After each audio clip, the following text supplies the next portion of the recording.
बेताल पचीसी की एक कहानी है। एक शहर में एक राजा था जिसका नाम था राजा भोज। वह एक न्यायप्रिय और शक्तिशाली राजा था। एक दिन एक युवक ने राजा भोज के पास आकर कहा, महाराज, मैं आपकी बेटी से शादी करना चाहता हूँ। राजा भोज ने कहा, ठीक है, लेकिन तुम्हें मेरी एक शर्त माननी होगी। तुम्हें मेरी बेटी के साथ एक रात एक कमरे में बितानी होगी, और अगर तुम उस रात में कुछ भी बोलोगे तो तुम्हारी शादी नहीं होगी। युवक ने शर्त मान ली और राजा भोज की बेटी के साथ एक रात एक कमरे में बिताए।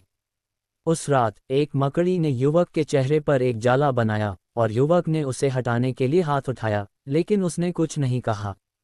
अगली सुबह राजा भोज ने युवक से पूछा, तुमने रात में कुछ देखा या सुना? युवक ने कहा, नहीं महाराज, मैंने कुछ नहीं देखा या सुना। राजा भोज ने कहा, तुम्हारी शादी मेरी बेटी से होगी, क्योंकि तुमने मेरी शर्त मानी है। बेताल ने राजा विक्रमादित्य से पूछा, इस कहानी में युवक का क्या दोष है? राजा विक्रमादित्य ने जवाब दिया, युवक का कोई दोष नहीं है, क्योंकि उसने राजा भोज की शर्त मानी है और कुछ नहीं कहा है। बेताल ने कहा, राजा विक्रमादित्य का जवाब सही है, और वह फिर से पेड़ पर लटक गया।